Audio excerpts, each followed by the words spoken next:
కూడా depend upon the constitution. రాజ్యాంగం పైన ఆధారపడి వ్యవస్థలన్నీ కూడా పనిచేస్తాయి. సో ఏదైనా లోపం ఉంటే రాజ్యాంగం ద్వారా వాటిని ప్రశ్నించే హక్కు ఉంటుంది. వాటిని సరిదిద్దేటువంటి విధి విధానాలు కూడా రాజ్యాంగంలో రూపొందించబడి ఉంటాయి. కాబట్టి భారత రాజ్యాంగం ద్వారా మరి న్యాయ వ్యవస్థ, పోలీస్ వ్యవస్థ, అడ్మినిస్ట్రేషన్, ప్రభుత్వ కార్యకలాపాలు ఇవన్నీ కూడా రాజ్యాంగం ద్వారానే మనకు ఏర్పడతాయి. So before going to topic, ఈరోజు మన టాపిక్ ఏమంటే భారతదేశంలో ఎన్నికల వ్యవస్థ ఏ విధంగా ఉంది అనేటువంటి టాపిక్. సో ఎందుకంటే మనము we're going to conduct mock elections, అంటే నమూనా ఎన్నికలు ఇక్కడ మనము జరపబోతున్నాము సోమవారం రోజు. సో ఆ ఎన్నికల్లో ఎవరైతే విన్ అవుతారో, ఎవరైతే రిప్రజెంటేటివ్స్గా ఉంటారో వాళ్ళ ద్వారా మరి మంగళవారం రోజు ఒక మాక్ అసెంబ్లీ, అంటే శాసనసభ, భారతదేశంలో పార్లమెంటు అంటే విధానసభ, శాసనసభ. సో విధానసభ ఏ విధంగా ఉంటుంది, శాసనసభ ఏ విధంగా ఉంటుంది అనేది మీరు పాఠంలో మీకు చక్కగా సోషల్ మేడం వాళ్ళు వివరించారు. దాన్ని ప్రాక్టికల్గా చూపించడం కోసమే ఈ తాపత్రయము. ఇందులో చాలా రిస్క్ ఉంటుంది. నిజంగా చెప్పాలంటే మేడం గారికి ఎంత సహకరించడం లేదు, కొంత ఇబ్బంది పడినప్పటికీ కూడా కార్యక్రమం చేయాలి. దాన్ని విద్యార్థులకు మరి ప్రాక్టికల్గా ఎక్స్పీరియన్స్గా ఉండాలనేటువంటి ఉద్దేశంతో మరి కార్యక్రమాన్ని చేయడం జరుగుతుంది. ముఖ్యంగా ఇక్కడ జరిగేటువంటి ఏ కార్యక్రమాన్ని కూడా మీకు ఉపయోగపడేటివే. దాంట్లో మీరు గ్రహించి చెప్పిన ఇంటే కొంతవరకు మీకు ఉపయోగకరంగా ఉంటుంది, కొంతవరకు అది చాలా వరకు ఉపయోగకరంగా ఉంటుంది. దాన్ని మీరు విని ప్రాక్టికల్గా మీరు నాలెడ్జ్ పొందాలని ఇలాంటి కార్యక్రమాలు ఏర్పాటు చేస్తూ ఉన్నాం. సో ఈ కార్యక్రమాన్ని ఏర్పాటు చేసేందుకు మరి హెచ్ఎం సార్ గారికి, మరి ఈరోజు ఇన్ఛార్జ్గా ఉన్న ప్రకాష్ సార్ గారికి ప్రత్యేకంగా ధన్యవాదాలు తెలియజేసుకుంటూ, మరి భారత ఎన్నికల వ్యవస్థ ఏ విధంగా ఉందంటే ఎలక్షన్ కమిషన్ ఆఫ్ ఇండియా అనేది ఒకటి ఉంటుంది కదా, విన్నారా? అదేవిధంగా స్టేట్ ఎలక్షన్ కమిషన్ ఉంటుంది. ఇక్కడ కూడా మనకు సెంట్రల్ ఎలక్షన్ కమిషన్గా మరి ప్రకాష్ సార్ గారు ఉంటారు. స్టేట్ ఎలక్షన్ కమిషన్గా Anandarao sir, please command state. So ఈరోజు ఎన్నికల సంబంధించినటువంటి సో ఎన్నికలు జరుగుతాయి మీ ఊళ్ళో, ఓటింగ్ జరుగుతుందా? దేనికి జరుగుతుంది? సర్పంచ్ ఎలక్షన్ జరుగుతుంది, తర్వాత ఎంపీటీసీ ఎలక్షన్ జరుగుతుంది, తర్వాత డిప్యూటీసీ జరుగుతుంది, తర్వాత ఎమ్మెల్యే ఎలక్షన్ జరుగుతుంది, అంటే శాసనసభ, అసెంబ్లీ ఎలక్షన్స్కి ఓటింగ్ ఉంటుంది. సో ఇన్ని రకాలైనటువంటి ఓటుకు మరి ఎవరికి ఆ ఓటు హక్కు ఉంటుందంటే మరి భారత రాజ్యాంగంలో ఉన్నటువంటి ఫండమెంటల్ రైట్స్లో భాగంగా సర్వజనీయమైనటువంటి ఓటు హక్కు, అంటే అందరికీ ఓటు. దాంట్లో లింగభేదం లేకుండా, ఆర్థిక అసమానత లేకుండా, పెద్ద చిన్న అనేటువంటి తేడా లేకుండా అబవ్ 18 years అంటే 18 సంవత్సరాలు దాటిన ప్రతి ఒక్కరికి కూడా ఓటింగ్ ఉంటుంది. వాళ్ళు అందులో పాల్గొనేటువంటి అవకాశం ఉంటుంది. అంటే ఒక ప్రజాప్రతినిధిని ఎన్నుకోవడానికి ప్రజాప్రతినిధులు ప్రజల ద్వారానే ఎన్నుకోబడతారు. అందుకే కాన్స్టిట్యూషన్లో ప్రియాంబుల్లో ఒకటి ఉంటుంది. ప్రియాంబుల్ అంటే పీఠిక. సో పీఠికలో ఉన్నటువంటి ఇదేమంటే we the people of India, అంటే భారతదేశ ప్రజలమైన మేము సర్వసత్తాక గణతంత్ర ప్రజాస్వామ్యం. ప్రజాస్వామ్యం అంటే ప్రజల చేత ప్రజలే ఎన్నుకున్నటువంటి సిస్టమ్ ఉంటుంది. కాబట్టి ప్రజాస్వామ్య దేశంగా భారతదేశాన్ని కొనియాడతారు. అతిపెద్ద లిఖిత రాజ్యాంగం మన భారత రాజ్యాంగం. సో ఎక్కువ పాపులేషన్ ఉన్నటువంటి కంట్రీ కూడా మనదే. సో ఇంత పెద్ద పాపులేషన్ ఉన్నటువంటి కంట్రీలో ప్రజలే ఎవరు పాలకులుగా ఉండాలి. సో మీ సర్పంచ్ని ఎవరు అనుకుంటారు? మీ గ్రామ సర్పంచ్ ఎవరు అనుకున్నారు? మీరే. అంటే మీ పేరెంట్స్ ఎవరికైతే 18 years అబవ్ ఉంటాయో వాళ్ళకు ఓటు హక్కు ఉంటుంది, వాళ్ళు ఎన్నుకుంటారు అన్నమాట. సో ఇదంతా కూడా ఒక సిస్టము. సో ఇందులో మరి ఎన్నికల యొక్క ప్రాసెస్ ఏ విధంగా ఉంటుంది, అదేవిధంగా చట్టాలు ఏ విధంగా తయారు చేయబడతాయి, అంటే ఒక రాష్ట్ర అభివృద్ధికి కానీ, రాష్ట్రంలో జరిగేటువంటి సంక్షేమ కార్యక్రమాలు కానీ, ఇంకా శాంతి భద్రతలు కానీ, ఇవన్నీ కూడా ఏ విధంగా ఉంటాయి అనేది మనకు రాష్ట్ర ఎక్కడ డిసైడ్ అవుతాయంటే శాసనసభలో మనకు డిసైడ్ అవుతాయి. అదేవిధంగా దేశం మొత్తం మీద పార్లమెంట్లో వాటిని డిసైడ్ చేయడం జరుగుతుంది. సో మనకు రోజు మనం జనరల్గా ఆలోచిస్తే రోజు స్కూల్కి వస్తూ ఉన్నాం కదా, మీకు విద్యా కానుక కిట్ ఇచ్చారు కదా. సో దానికి సంబంధించినటువంటి ఖర్చు అంటే బడ్జెట్ ఊరికొస్తాయి. మీకైతే ఫ్రీగా ఇస్తున్నాను కదా, అవి బ్యాగ్స్ కానీ, యూనిఫామ్ కానీ, షూస్ కానీ, తర్వాత మిడ్ డే మీల్స్ కానీ ఇవన్నీ మీకు ఫ్రీగా వస్తున్నాయి కదా. సో దానికి ప్రభుత్వం కొంత నిధిని కేటాయించాలి. సో అది ఏ విధంగా ఉంటుందంటే అసెంబ్లీలో చర్చించి ఆ చర్చలో బడ్జెట్లో ప్రవేశపెట్టి, సో ఇవన్నీ కూడా మీకు అవగాహన రావాలంటే ఒక అసెంబ్లీ, మాక్ అసెంబ్లీ అంటే నమూనా శాసనసభను మన పాఠశాలలో ఏర్పాటు చేయడానికి, నమూనా ఎన్నికలను మన పాఠశాలలో ఏర్పాటు చేయడానికి మరి ఈ కార్యక్రమము నిర్వహించబోతూ ఉన్నాము. అదేవిధంగా మరి మండే అండ్ ట్యూస్డే రోజు కొన్ని కాంపిటీషన్స్ కూడా మీకు కండక్ట్ చేయడం జరుగుతుంది. అందులో మరి ప్రత్యేకంగా ఎలక్యూషన్ కాంపిటీషన్ అంటే మాట్లాడేటువంటి పోటీ, ఒక్కరితో పోటీ అంటారు కదా. సో అది ఒకటి ఉంటుంది. తర్వాత ఎస్ఏ రైటింగ్ ఉంటుంది. సో ఆ ఎస్ఏ రైటింగ్ లేదా ఎలక్యూషన్ అనేది కూడా ఆ టాపిక్ మరి సోషల్ మీడియా వాళ్ళు రాజ్యాంగం గురించి కాబట్టి కాన్స్టిట్యూషన్ పైన మీకు ఏర్పాటు చేస్తారు. దానికి కూడా మీరు సిద్ధంగా ఉండాలని చెప్పేసి తెలియజేసుకుంటూ సోషల్ మీడియా వాళ్ళు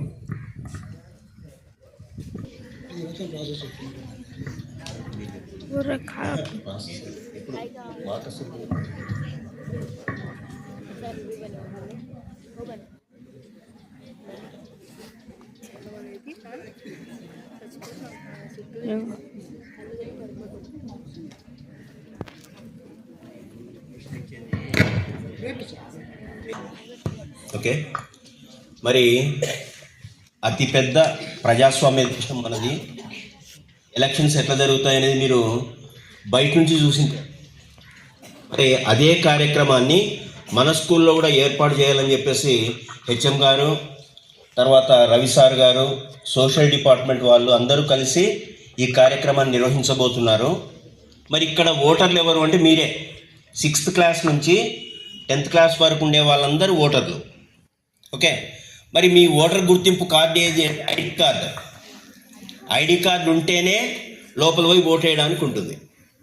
మరి రేపటి రోజున, రేపెన్నో తేదీ?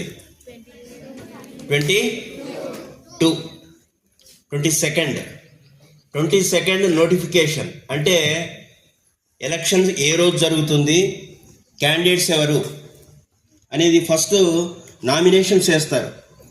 నామినేషన్స్ ప్రతి క్లాస్ నుంచి 6th నుంచి 10th వరకు. 6th క్లాస్లో ఉండే వాళ్ళు అమ్మాయిలైనా అబ్బాయిలైనా పార్టిసిపేట్ కావచ్చు. అంటే నేనేమనుకుంటున్నానంటే ఇప్పుడు ఎలక్ట్ అయిన వాళ్ళు నెక్స్ట్ ఇయర్ క్లాస్ లీడర్గా ఉంటారు. అది అమ్మాయి అయినా కావచ్చు, అబ్బాయి అయినా కావచ్చు. మరి మీ క్లాస్ తరఫున ఎవరైతే పోటీలో ఉండాలనుకుంటున్నారో వాళ్ళు హెడ్ మాస్టర్ గారి దగ్గర మీ పేరు నమోదు చేసుకోవాలా. సార్ 6th క్లాస్ ఎలక్షన్ కమిషనరా? ఓకే. ఆనందరావు సార్ గారి దగ్గర నోట్ చేసుకోవాలా. 6th class, 7th, 8th, 9th, 10th కూడా అమ్మాయిలైనా కావచ్చు, అబ్బాయిలైనా కావచ్చు. అది ఉదయం 10 నుంచి 11 గంటల మధ్యలోనే మీరు మీ పేర్లు ఇవ్వాలి. తర్వాత మధ్యాహ్నం 3 గంటల లోపల మనసు మార్చుకొని సార్ నేను పోటీలో పాల్గొనను అని అనుకుంటే విత్డ్రా కావచ్చు. అది మధ్యాహ్నం 3 గంటల లోపల. ఓకే. నెక్స్ట్ ఎలక్షన్లో ఎవరెవరు పాల్గొబోతున్నారు అని లిస్ట్ వేస్తారు. వాళ్ళు ప్రచారం కూడా చేసుకోవచ్చు. డ్రమ్ములు అవేమి ఉండకూడదు. జస్ట్ మీ క్లాస్మేట్స్ ఉంటారు కదా, వాళ్ళే ఓటర్స్. వాళ్ళ దగ్గరికి పోయి నాకు ఓటు వేయండి అని చెప్పేసి అభ్యర్థించవచ్చు. అంతేగాని ఊరేగింపు పోవడము, భుజాల మీద ఎత్తుకొని పోయి తిరగడం అట్లా ఏముండవు. మీ క్లాస్లో మీరే మిగతా విద్యార్థులందరి దగ్గరికి పోయి ఖచ్చితంగా నాకే ఓటు వేయాలా అని చెప్పేసి అడగాలి. మరి ఆ కార్యక్రమం అంతా కూడా రేపే పూర్తవుతుంది. సోమవారం రోజు ఎలక్షన్ జరుగుతుంది. అంటే ఒక్కొక్క రూమ్లో 6th క్లాస్కి ఒక రూమ్, 7th ఒకటి, 8th ఒకటి, 9th ఒకటి, 10th ఒకటి. ఆ రూమ్లో ప్రిసైడింగ్ ఆఫీసర్ ఉంటారు. అంటే ఆయన పెద్ద. తర్వాత మీరు ఓటు వేసి ఒక బాక్స్లో మరి ఎట్లా ప్రాసెస్ అనేది తర్వాత చెప్తారు. ఎవరైతే మీకు అంటే మీ క్లాస్ నుంచి ఏ అభ్యర్థి అయితే మీకు లీడర్గా బాగుంటాడో వాళ్ళ పేరు రాయడమో, పేరే కదా సార్, పేరు రాయేసి ఒక బాక్స్లో వేస్తారు. అది 12 గంటల లోపల పూర్తవుతుంది. ఎప్పుడు? సోమవారం. తర్వాత కౌంటింగ్ జరుగుతుంది. కౌంటింగ్ జరిగినప్పుడు ఎవరు గెలిచినారు అనేది తెలిసిపోతుంది. అంటే సోమవారం సాయంత్రం లోపల ఎవరెవరు గెలిచినారనే విషయం తెలుస్తుంది. మరి మంగళవారం రోజు మాక్ అసెంబ్లీలో ఎవరుంటారు? పైన ఒక ఆయన కుర్చీ మీద కూర్చొని ఉంటాడు, స్పీకర్. మన స్పీకర్ ఎవరు? ఆనందరావు సారా? మన ఆంధ్రప్రదేశ్ స్పీకర్ ఎవరు? వెరీ గుడ్, చింతకాయల అయ్యన్న పాత్రుడు గారు. మీ ఫ్రెండ్ కాదమ్మా, అయ్యన్న పాత్రుడు గారు అని చెప్పాలి. అదేవిధంగా సభాధ్యక్షుడు ఉంటారు. ఎవరు? ముఖ్యమంత్రిని ఎవరు ఎన్నుకుంటారు? మీరా? కాదు, గెలిచిన ఎమ్మెల్యేలందరూ కలిసి ఒక వ్యక్తిని చీఫ్ మినిస్టర్గా ఎన్నుకుంటారు. అంటే మీ ఎవరైతే గెలిచింటారో వాళ్ళల్లో ఒకరు సీఎం అవుతారు. అదేవిధంగా మిగతా వాళ్ళందరూ ఎమ్మెల్యేలు. తర్వాత వాళ్ళల్లో కొంతమందిని మినిస్టర్స్గా తీసుకుంటారు. ఇదే విధంగా సభ ఏర్పాటు చేసి మాక్ అసెంబ్లీ జరుగుతుంది. అంటే అధ్యక్షుడు ఉంటారు, తర్వాత చీఫ్ మినిస్టర్, మిగతా మెంబర్స్ అందరు ఉంటారు. సభలో ఏ విధంగా అయితే జరుగుతుందో అదే కార్యక్రమం ఇక్కడ జరుగుతుంది. ఓకేనా? Right, thank you. విధంగా మరి ఎలక్షన్స్ ప్రాసెస్లో నోటిఫికేషన్ అయిపోయిన తర్వాత నామినేషన్ ఉంటుంది. అంటే ఎవరైతే కంటెస్టెంట్ అంటే ఎన్నికల్లో బరిలో నిలబడతారో వాళ్ళు మరి నామినేషన్ వేయడం ఉంటుంది. వాళ్ళ నామినేషన్స్ను మరి మనకు ఎలక్షన్ కమిషన్గా, ఎలక్షన్ ఆఫీసర్గా state election commission and local కూడా సరే, రిటర్నింగ్ ఆఫీసర్ కూడా సరే. కాబట్టి మీ నామినేషన్స్ను ఆనందరావు సార్ గారికి ఇస్తే మరి సార్ వాటిని పరిశీలించి స్క్రూటినీ చేస్తారు. స్క్రూటినీ చేసినాక ఫైనల్గా అంటే అభ్యర్థులను వాళ్ళ యొక్క స్క్రూటినీ అయిపోయిన తర్వాత ఉన్నటువంటి అభ్యర్థుల యొక్క జాబితాను మరి డిస్ప్లే చేయడం జరుగుతుంది. సో వాళ్ళు కంటెస్టెంట్గా ఉంటారు. ఆ విధంగా నామినేషన్ ప్రక్రియ, తర్వాత స్క్రూటినీ, విత్డ్రాయల్స్ అంటే మరి కొంతమంది మాకెందుకులే మేము వద్దులే అనుకొని ఉంటారు. సో వాళ్ళు విత్డ్రాల్స్ కూడా చేసుకోవచ్చు. ఆ ప్రాసెస్ అంతా కూడా మండే రోజు ఉంటుంది. సో తర్వాత మీకు ఎన్నికలకు సంబంధించినటువంటి విధి విధానాలు అంటే రూల్స్ అండ్ రెగ్యులేషన్స్, సో చాలా నియమ నిబంధనలు ఉంటాయి ఎలక్షన్స్కి. మరి వాటిని మరి మన ఎలక్షన్ కమిషన్ ఆనందరావు సార్ గారు తెలియజేస్తారు. తర్వాత క్యాంపెయినింగ్ కానీ, తర్వాత ఓటింగ్ సిస్టమ్ కూడా ఇక్కడే ఉంటుంది. మామూలుగా అయితే అక్కడ క్లాస్ రూమ్లకు బయట నంబర్స్ ఉంటాయి. సో అవి పోలింగ్ బూతులు అంటారు. ఆ విధంగా మరి ఎలక్షన్స్ ఉంటాయి. కాబట్టి మీ అందరూ కూడా చూడాలా, అందరికీ తెలియాలా. కాబట్టి సో బయటే ఇక్కడే ఆన్ స్టేజ్ ఒక బూత్, పోలింగ్ బూత్ని ఇక్కడ ఏర్పాటు చేస్తాం. అంటే పోలింగ్ బూత్లో ఎవరెవరు అధికారులు ఉంటారు, ఎట్లా ఉంటుంది లోపల ప్రాసెస్ అనేది కూడా మీకు అర్థం కావాలనేటువంటి ఉద్దేశంతో మామూలుగా పోలింగ్ బూత్లో ఎవరు ఉంటారో ఆఫీసర్స్గా గవర్నమెంట్ అధికారులు ఉంటారు. సో గవర్నమెంట్కి సంబంధించినటువంటి ప్రభుత్వ ఉద్యోగులు ఎలక్షన్ బూత్లో ఉంటారు. దాదాపుగా ఎక్కువ శాతము ప్రభుత్వ ఉపాధ్యాయులు ఉంటారు, టీచర్స్.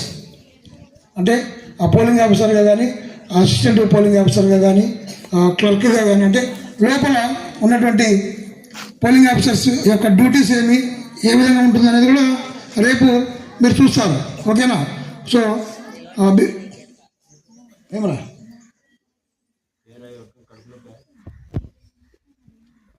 ఇవన్నీ అయిపోయిన తర్వాత మరి మామూలుగా అయితే కౌంటింగ్కు కొంతమందిని మాత్రమే అలౌ చేస్తారు.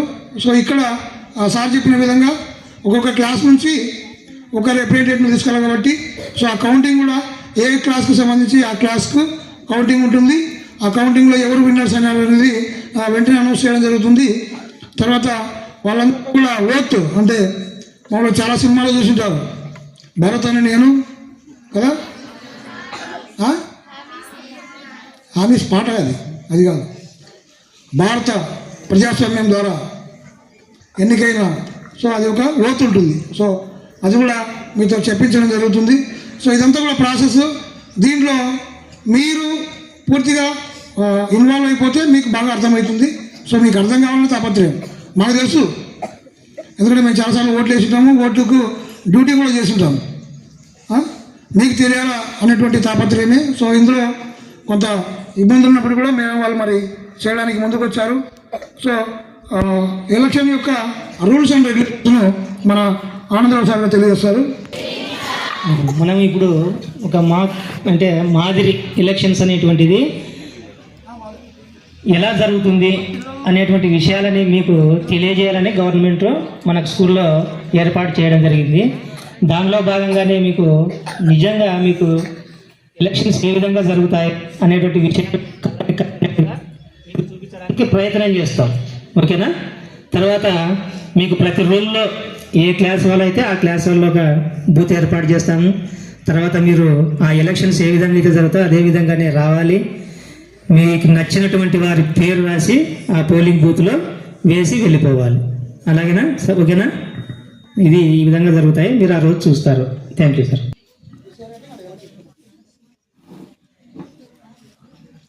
వేదికపై ఆసీనులైనటువంటి ఇన్ఛార్జ్ హెచ్ఎం సార్ గారికి, నా తోటి ఉపాధ్యాయులందరికీ నా యొక్క నమస్కారాలు, పిల్లలకు నా శుభాశీస్సులు. ముఖ్యంగా ఈరోజు మనము ఎన్నికల గురించి ప్రస్తావిస్తున్నాం. అయితే ఎన్నికలు అనేటివి ప్రజాస్వామ్యం విజయవంతం కావాలంటే ముఖ్యమైనటువంటివి. ప్రజాస్వామ్య దేశంలో ఎన్నికలు లేకుండా అసలు ఆ వ్యవస్థ అనేదే ఉండదు. మన భారతదేశం ప్రపంచంలోనే అతిపెద్ద ప్రజాస్వామ్య దేశం.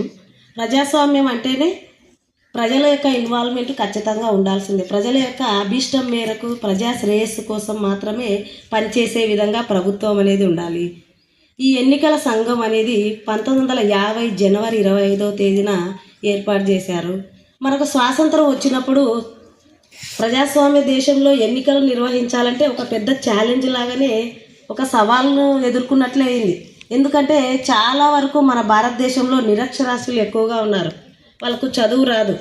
అట్లాంటప్పుడు ఏ విధంగా ప్రజలను ఈ యొక్క ఎన్నికలలో పాల్గొనేటట్టు చేయాలి, వాళ్ళకి ఏ విధంగా అవేర్నెస్ కల్పించాలనేసి ఎన్నికల సంఘం ఏం చేసిందంటే ప్రజలు నిజ జీవితంలో ఉపయోగించేటటువంటి కొన్ని రకాలైనటువంటి చిహ్నాలు, సింబల్స్ని తీసుకొని వచ్చింది.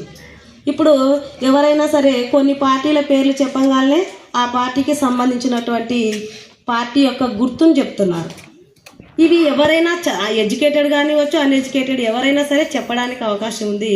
కాబట్టి ఎన్నికల సంఘం అనేది ఏర్పాటు చేసి దీని ద్వారా ప్రజలు ముఖ్యంగా ఇంతకుముందు స్టార్టింగ్లో అయితే కనుక 21 ఇయర్స్ కంప్లీట్ అయినటువంటి వాళ్ళకు మాత్రమే ఎన్నికల్లో ఓటు వేసేటటువంటి అధికారం, హక్కు ఉండేది. కానీ తర్వాత ఏం చేసినారంటే దీన్ని 18 ఇయర్స్కు తగ్గించినారు. కాబట్టి ఇప్పుడు 18 ఇయర్స్ కంప్లీట్ అయినటువంటి వాళ్ళు స్త్రీ పురుష కానీ అట్లాంటి వ్యత్యాసం లేకుండా, తర్వాత కుల మత జాతిపరమైనటువంటి వేరియేషన్ లేకుండా అందరూ కూడా ఈ యొక్క ఎన్నికల్లో ఓటు వేయడానికి, పాల్గొనడానికి అవకాశం ఉంది. మనకు సెంట్రల్ లెవెల్లో అయితే chief election commissioner of India ఎవరున్నారంటే కీలకంగా ముఖ్యంగా ప్రజెంట్ ఉన్నటువంటి వ్యక్తి జ్ఞానేష్ కుమార్. భారతదేశంలో ఎన్నికలు నిర్వహించాలంటే లోక్సభ, రాజ్యసభ కానివచ్చు, వీటిలన్నిటి మొత్తం మిగతా రాష్ట్రాలన్నిటిపైన కూడా ఇతనికి కంప్లీట్గా అధికారం ఉంటుంది. స్టేట్ లెవెల్ అయితే ఒక్కొక్క స్టేట్కి ఒక రకమైనటువంటి చీఫ్ ఎలక్షన్ కమిషనర్గా ఉంటారు. మన ఆంధ్రప్రదేశ్ చీఫ్ ఎలక్షన్ కమిషనర్ వచ్చేసి నీలం సాహ్ని గారు. ఈ అవకాశం ఇచ్చినటువంటి సార్ గారికి నా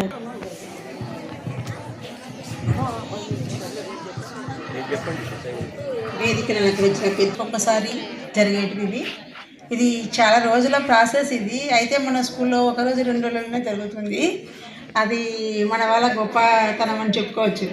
కానీ ఫస్ట్ నుంచి జనవరి 25 మనకి ఓటర్ లిస్ట్లో ఓటర్ పేరు నమోదు చేసుకోవాలి. అప్పటి నుంచి స్టార్ట్ అవుతుంది ఇది.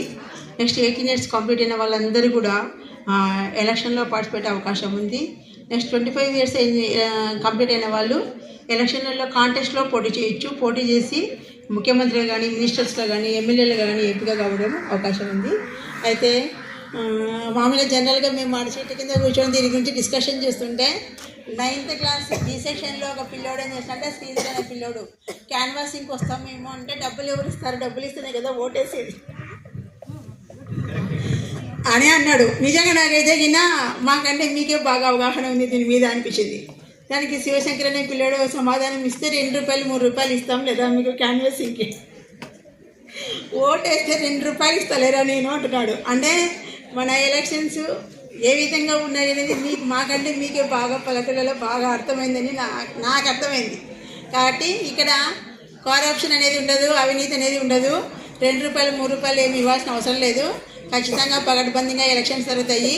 కాబట్టి నిస్వార్థంగా ఎవరైతే ఉంటారో వాళ్ళు మాత్రమే సెల్ఫీస్ లేకుండా ఓటేయాలి. డబ్బులకు ఆశపడకూడదు, లంచగొండితనం అవినీతి అనేది ఇక్కడ పనిచేయవు. కాబట్టి ఖచ్చితంగా ఓటేసే వాళ్ళు డబ్బులు తీసుకోకుండా ఓటేయాలి. అర్థమైందా? సరే, నెక్స్ట్ రేపు ఎస్ఏ రేటింగ్ ఏముంది, ఎలక్ట్రిషియన్ ఏముంది అనేది రేపు డిసైడ్ చేసి చెప్తాము. ప్రిపేర్ అయ్యొచ్చి మీరు మండే రాయండి. సరేనా? ఈ అవకాశం ఇచ్చిన